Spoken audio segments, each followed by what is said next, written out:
Thank you. And hello, everybody, and thanks for your attention to this topic. Actually, everything I want to say has already been covered in the prayer, much more succinctly. But we'll go ahead anyway. This isn't a lesson on human rights, simply because I don't have the depth of knowledge or the life experience to be able to teach on that subject. It's a Bible talk from a student of the Bible, among many in this room, and it's my best articulation of what I understand to be the Bible's perspective on a non-biblical subject. So I'm going to ask 6 questions, and I'm going to hope it leaves us with more. And question 1 is the obvious one. What are human rights? And the story of human rights is a story about questions. How should we treat others? How should we expect to be treated by others? And it's not a linear history. It doesn't follow one path through time, because these questions were answered in different ways by different cultures in different places throughout history. And one of the most famous early forerunners to the modern human rights that we think of is the Code of Hammurabi, inscribed into this clay tablet nearly 18 centuries before Jesus was born. And amongst the laws are certain principles that we might recognize today. And the first law is, after a bit of a preamble about how great Hammurabi is, if a man bring an accusation against a man and charge him with a capital crime, but cannot prove it, he, the accuser, shall be put to death. Now it's not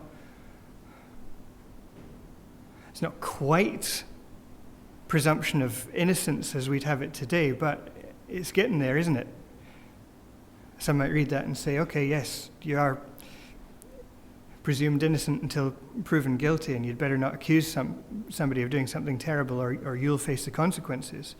So that's 1700s BC. This is July 1215, a rare non-rainy day in England, where to save his throne, King John of England, he's the one who's not in armour, sitting down and signing, he agreed to a great charter, the Magna Carta, written by barons standing around in armour, who wanted to check the power of the throne, to make sure that the power of the throne stopped somewhere, and to ensure that they had rights that the king was obliged to keep or face consequences. Now that's July 1215. By May 1216, not a full year later, King John and the barons were at war, unfortunately. So it didn't last all that long. But the Magna Carta led to future agreements that did further the idea that a king ruling over subjects shouldn't be all-powerful. And in 1789, near the beginning of the French Revolution, the National Constituent Assembly of France published this thing here, the Declaration of the Rights of Man and of the Citizen, which I shall not pronounce in French, because I've tried and I get tongue-tied. The Declaration of the Rights of Man and of the Citizen, 1789, and it's 17 articles, beginning with, men are born and remain free and equal in rights, and also containing, this is Article 4, liberty consists of doing anything which does not harm others. Thus, the exercise of the natural rights of each man has only those borders which assure other members of the society the fruition of these same rights. these borders can be determined only by the law. So you can do anything you like as long as it's not hurting anyone else, as long as you're a French citizen, and as long as you're a man, and the law defines what hurts someone else, so you don't have to just go by the rules and do whatever you want within those.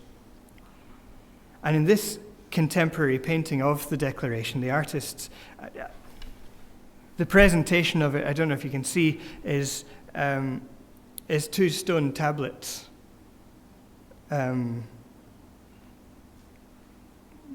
wee hint that the divine authority of the law of Moses was also supposed to be enshrined in these new 17 articles. And I love this detail. The eye in the triangle that pops up all over the place is a symbol for providence, for the eye of God watching over human affairs. And the triangle is, of course, because the Trinity was taken as read.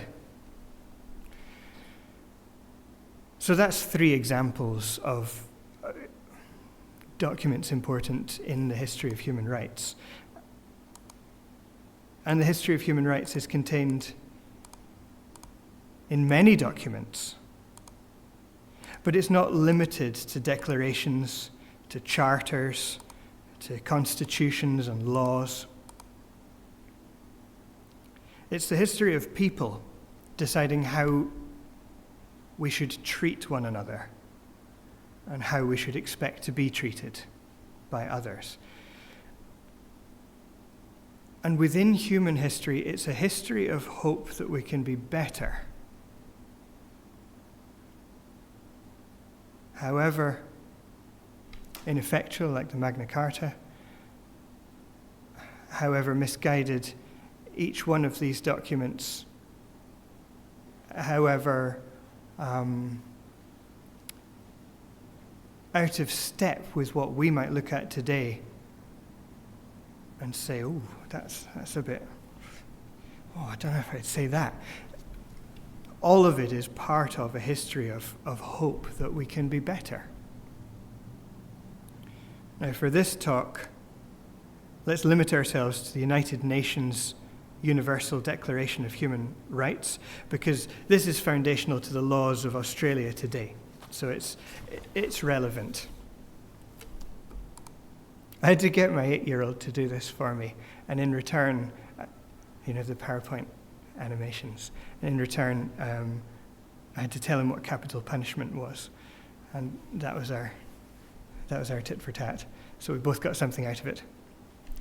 Now, this declaration, Universal Declaration of Human Rights, was very much a product of the Second World War. It came out of the war. It was proclaimed on the 10th of December 1948, and Australia was one of the UN member states who voted it into being. And it was an attempt to define a set of rights and a set of freedoms and a set of expectations that could be applied to everyone, anyone born in the world,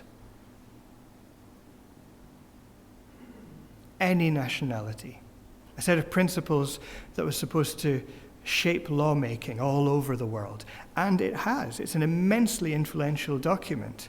All over the world for the last 75 and a half years, constitutions and individual laws have been informed by the 30 articles of this declaration. It's not a long document. You can read it in a few minutes.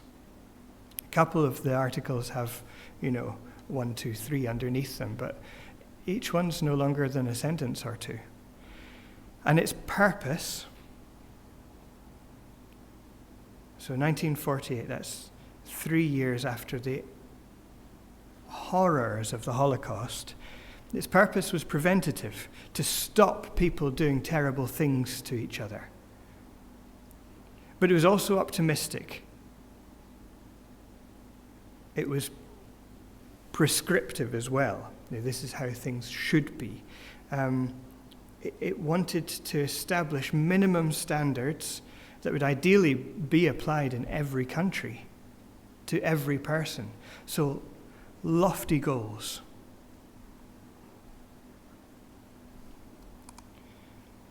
And we must recognize that we benefit greatly from living in a country where the Universal Declaration of Human Rights and its descendant principles are enshrined in law. Article 18, for example, reads, "Everyone has the right to freedom of thought, conscience, and religion. This right includes freedom to change his religion or belief, and freedom either alone or in community with others, and in public or private, to manifest his religion or belief in teaching, practice, worship, and observance." In Australia, it's not legal for us to be killed or tortured or imprisoned or shunned or expelled from the country for preaching and living according to our beliefs. And we thank God for it in our prayers. And I'm saying this because with those freedoms in mind, the fact that we can be here and talk about these things freely and openly, I don't want to be cavalier about saying there's a flaw at the heart of the principle that we humans can define our own rights. But there is. Now, the Declaration deals with civil, political, social, economic, and cultural rights. I think that's the 5 categories that you can really identify within these articles. It begins with dignity. The first article is about everyone born being free and equal. And it includes ideas on how individuals owe duty to their community. That's right near the end.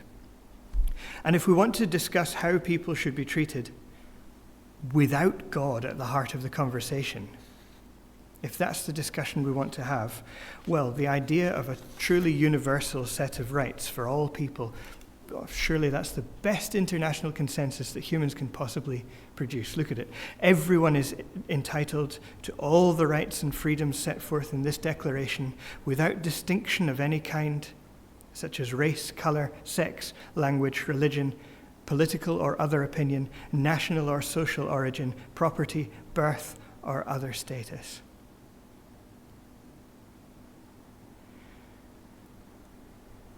Except everything that a set of principles like this is designed to reduce or eliminate: inequality, injustice, unfair laws, war between states. All of that continues today, 75 years on from this, and thousands of years into the history of human rights. So does the Bible offer an alternative model? Our second question, does the Bible have a perspective on human rights? Is the Bible at all concerned with human rights? I said it was a non-biblical subject. Is it? Well, this is Moses speaking to Israel at the very beginning of the nation. And he's telling the people, before they enter their land, to become a people in a land for the first time ever. He's telling them what God is like. He's reminding them, because they already know this, and therefore how God expects them to behave. And Moses says, "For the Lord your God is God of gods and Lord of lords, the great God, mighty and awesome, who shows no partiality nor takes a bribe." What can we bribe God with? He administers justice for the fatherless and the widow. Now, those are not categories chosen by accident. He administers justice for the fatherless and the widow and loves the stranger. Again, not an accidental category. Giving him food and clothing. Therefore, love the stranger, for you were strangers in the land of Egypt. And this is after they'd left Egypt, come out as slaves, and they're about to enter a land that would be theirs. Now, God cannot be corrupted, says Moses. Says the whole Bible. And God is concerned with looking after vulnerable people. That's what each of these categories are: the fatherless, the widow, the stranger, vulnerable people. God brought his own people through a time of dependence that he's telling them here never to forget. Don't forget that you are strangers,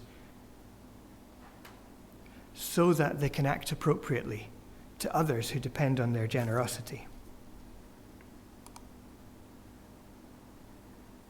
Now, this is approximately 9 centuries before Christ, so we've jumped forward, 500 odd years.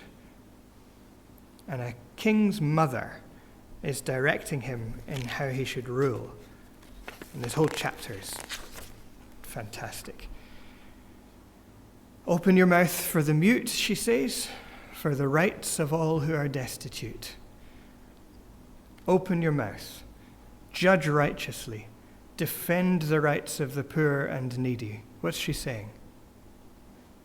You've got a voice, so use it. Speak. And when you speak, speak for the mute, the destitute, the poor and the needy.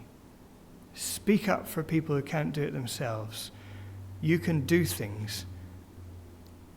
Do them to help others. So that's a queen mother speaking to the king. Power should be used to look after those in need. That's a principle of the Bible as well. And then, third one under this question, is the Bible concerned with human rights? Third passage I'd like is from our reading. The Apostle Paul, an elder, instructing a group of first century believers. So this is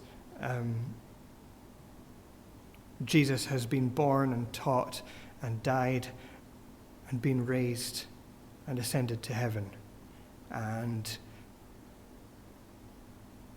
believers are trying to work out, okay, how do we do things now that our master's no longer here in person? How do we continue his message until his return? And he says, now we exhort you, brethren, warn those who are unruly, comfort the faint-hearted, uphold the weak, be patient with all. See that no one renders evil for evil to anyone. How difficult is that? But always pursue what is good, both for yourselves and for all. Paul's reminding the group that its members are family to one another through their commitment to Christ. Built into the foundation of the community is a way to escape poisonous cycles of retaliation that we tend to be caught in because we're human. No one's to render evil for evil, but always pursue what is good, both for yourselves and for all. So it's not limited to the community of believers. They're to be out for everyone's good. And all of these passages, those 3 examples, they're all about how people should treat one another. But I'm going to say again, human rights is not the Bible's focus. So question 3, what is the Bible's focus?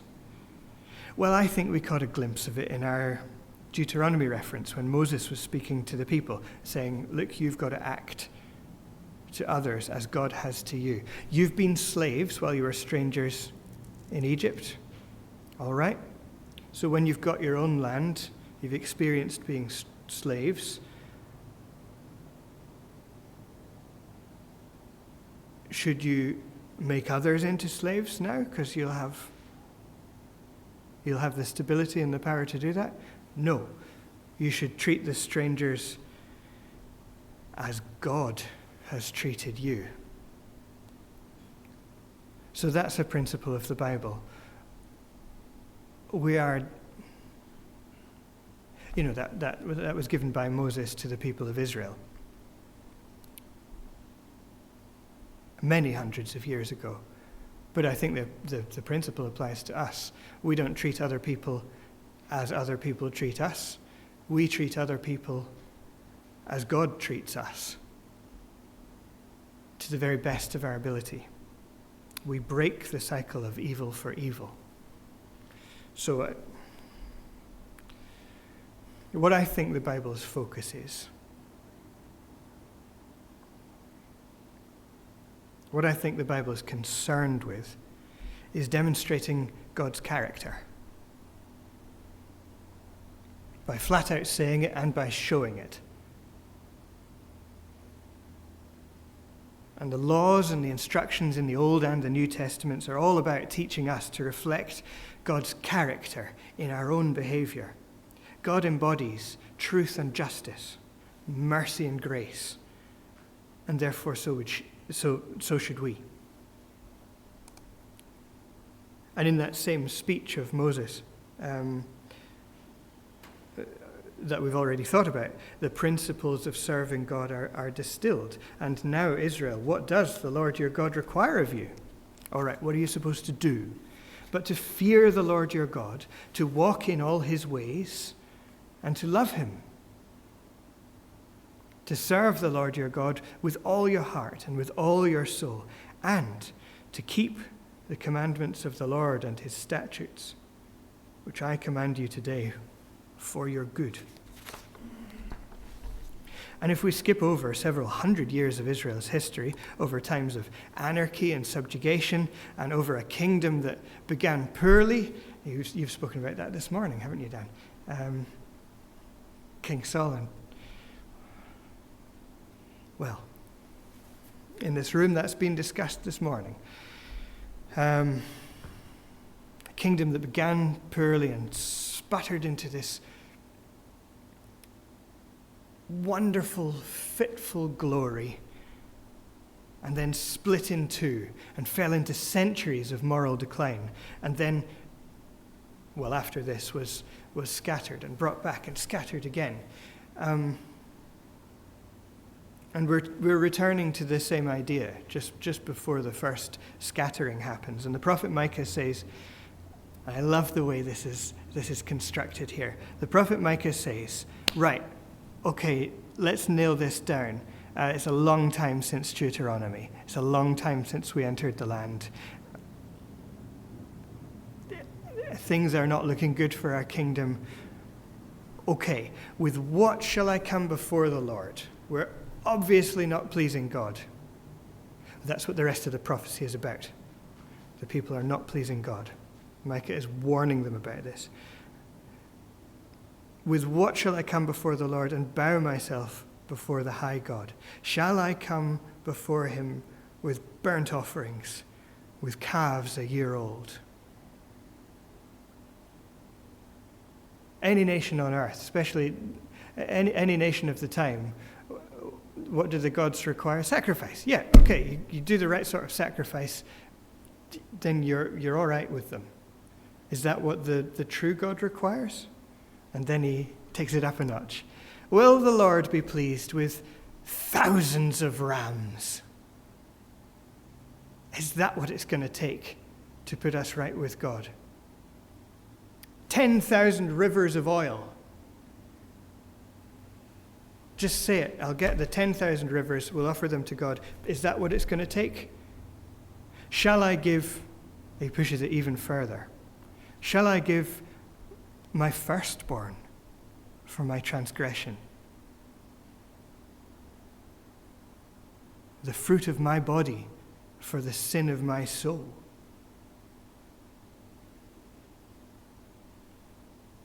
And that's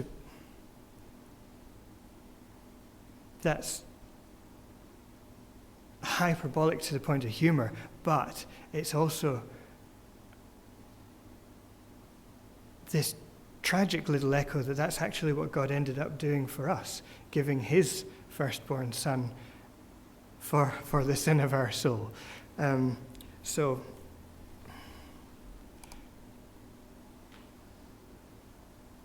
it's none of the above. He has shown you, O man, what is good. And what does the Lord require of you but to do justly, to love mercy, and to walk humbly with your God? And that's exactly what Moses said as well. All the things that you did, all the things that you do, It has to be for God and with God, or it's not effective. Justice and mercy, to do justly and to love mercy. Justice and mercy are complementary characteristics that God displays, part of his character that's revealed in the Bible. And it's an almost paradoxical commitment to absolute truth, which one might expect to be merciless.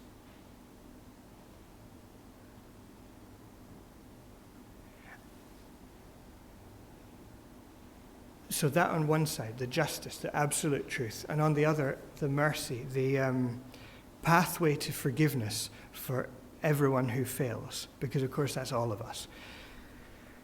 And this is exactly what God expects of his people, plus one other characteristic: humility.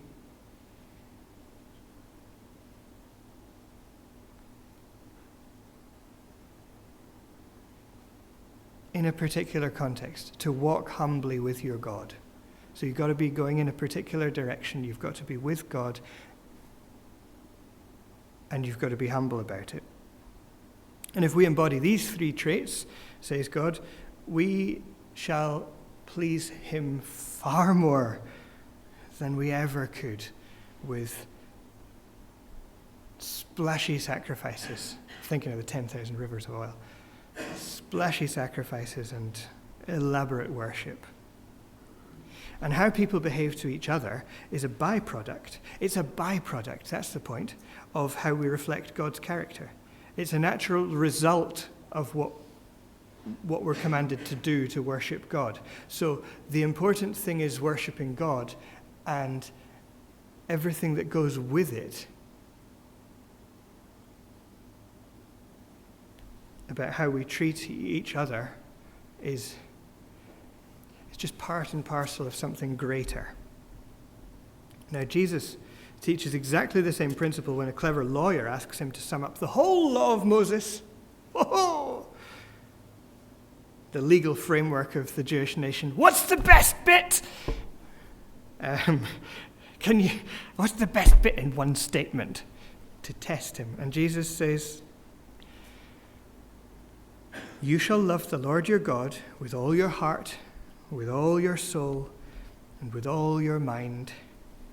This is the first and great commandment, and the second is like it. You shall love your neighbor as yourself. Number one, number two. On these two commandments hang all the law and the prophets. So the lawyer got an answer he hadn't bargained for. And wow, that's it. That's like Dan's prayer. That says everything that I want to say about how we should treat each other and what's more important than that. Loving our neighbors as ourselves is not quite the same as subscribing to a system of defined human rights. So the French Declaration's model was that citizens should enjoy complete liberty as long as it didn't restrict someone else's rights. And that liberty was defined and bounded by law. Now, Jesus is advocating a mindset in which our own liberties are never our focus. What can I do? What is owed to me? What is my right? But it's the first of these commandments that's easily forgotten. That's what the system of human rights cannot address. You shall love the Lord your God with all your heart, with all your soul, and with all your mind. The very article that allows us to be here and study and worship together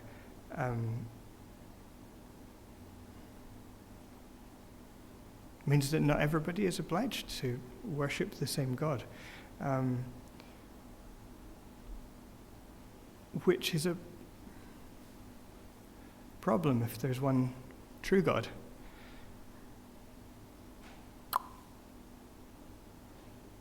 And that's the real difference between the human rights model and the biblical model. Human rights are about agreeing to recognize our common nature and needs. They're things that are common to all of us. But the Bible is about service to God, and through that, service to each other. And only one of those allows us to rise above our nature, to be transformed into something better by reflecting God's character. So question 4, does the Bible encourage us to expect justice and mercy? That's what we are required to produce, to justice and mercy and humility as we walk with God. Can we expect it? And I said a few minutes ago that the Universal Declaration of Human Rights was created to stop people doing terrible things to one another because they just had been in the Second World War. But it's fighting an unwinnable battle against the selfishness that's inherent in our nature. If we have power, we are corrupt. It's how we are. And that's why the Queen Mother in Proverbs 31 warns her son, look, you're going to have a very powerful voice. Speak for the mute, provide for the destitute. Because it's not naturally what we want to do when we have power. And we might say that the Declaration's been around for 75 and a half years now. But parts of the Bible have existed for thousands of years. So shouldn't we ask the same question of the Bible? Has the Bible also failed to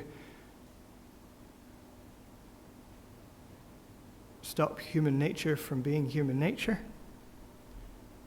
Well, the prophet Jeremiah asked pretty much that question when he saw his own people in a profound and irreversible moral decline. He said, righteous are you, O Lord, when I plead with you. Yet, let me talk with you about your judgments. Why does the way of the wicked prosper? Why are those happy who deal so treacherously? You have planted them. Yes, they have taken root. They grow. Yes, they bear fruit. Oh, I left the last bit off. You are near in their mouth, but far from their mind. He lived among people, Jeremiah lived among people who were happy to talk about God, you're near in their mouth, but who never really thought about serving him, but far from their mind.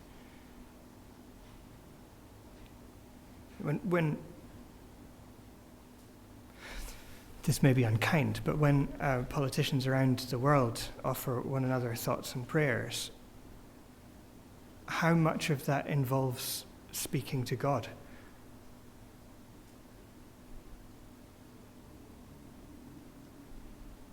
Jeremiah lived among people who spoke well and dealt wickedly. They said all the right things and it wasn't what they did, and who were ignoring his call to change their behavior. Jeremiah didn't want to be speaking to them. He knew they wouldn't change their behavior, but God had asked him to, so he did it.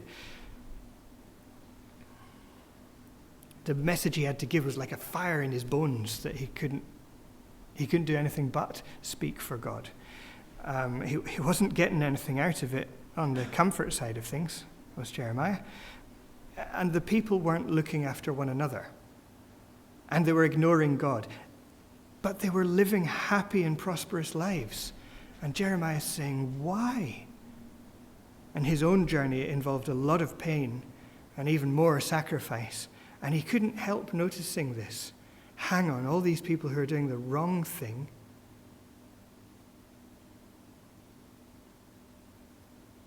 honeyed words and decay in their hearts, they all seem to be happy and successful. And it wasn't only Ecclesiastes, it wasn't only Jeremiah who spoke about this. We're going to Ecclesiastes because the writer considers exactly the same problem. Because the sentence against an evil deed, he says, is not executed speedily.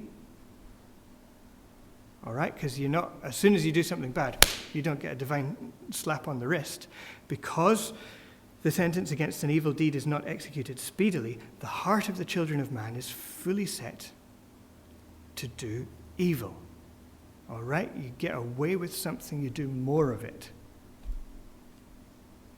Though a sinner does evil 100 times and prolongs his life, yet I know that it will be well with those who fear God, because they fear before him. But it will not be well with the wicked, neither will he prolong his days like a shadow, because he does not fear before God. All right, so this sounds like the writer is contradicting himself. Evil deeds aren't punished quickly, which encourages people to more evil acts. And yet, he says, those long lives of wickedness that Jeremiah is concerned about, they're as substantial as shadows. And those who fear God will eventually be vindicated over those who do not. How does that work? Well, this writer is doing something that conventional notions of human rights cannot do. They are not equipped to do, which is to look beyond this life. The writer of Ecclesiastes is recognizing a covenant, a promise that God offers all people. So question 5 of our 6 questions, what is God's covenant offer? I'm going to say God's covenant offer is the Bible's alternative to a charter of human rights. It's a thread of promises that runs from the very beginning of the Bible, all the way to the very end of the New Testament, Old Testament to New. The same thread of promises all the way through, and we talk about them often in this room. And the same theme runs through them all. We're asked to worship God and to look after one another, just like in the verses we've read. And God promises to bless all nations in the world and to fill the earth with his glory. Now, what does that mean? We discuss the promises a lot here, so we can't go through them in detail now. It's too late in the evening. But briefly, if we exercise our freedom, any freedom that we have by serving God, part of which involves looking after one another. So if we serve God, we're looking after each other. That's part of the service. If we are doing that with all the freedom we are granted, and it might not be much, not like here, we will be raised from the dead, and anything we suffer in this life will be as nothing. Now, let's read a passage from Hebrews 11 that speaks about faithful individuals throughout the ages. And we're kind of skipping the meat of the promises to get to the result. And I'm just hanging heavily on the fact that this is not the only opportunity we have to talk about the promises God makes. But this is speaking about people of faith throughout the ages, from the start of the Bible to the time Hebrews was written. Some were tortured, refusing to accept release so that they might rise again to a better life. Others suffered mocking and flogging, and even chains and imprisonment. They were stoned, they were sawn in two, they were killed with the sword. They went about in skins of sheep and goats, destitute, afflicted, mistreated, of whom the world was not worthy. Wandering about in deserts and mountains, and in dens and caves of the earth. And all these, though commended through their faith, God recognized that they did the right thing. But all these did not receive what was promised. Since God had provided something better for us, that apart from us, they should not be made perfect. So what happens now is not nearly as important as what happens to us now is not as important as what we do, our actions, our relationship with God, justice and mercy and humility. We're asked a really hard thing. We're asked to push away any thoughts of our own rights and any expectation of our own freedom, although again, here we have it. And we're exhorted to endure what we must in service of the gospel message. So if sharing this hope of the resurrection and the earth's filled with God's glory,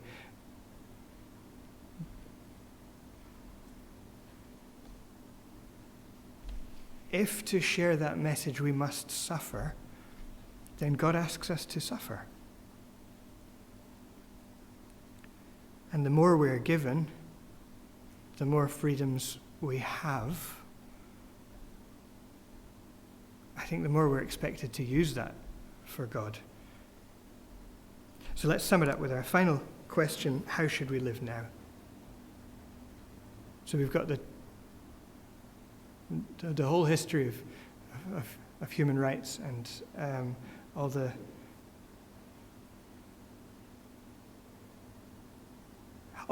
documents that enshrine principles that we're all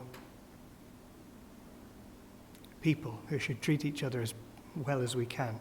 And we've got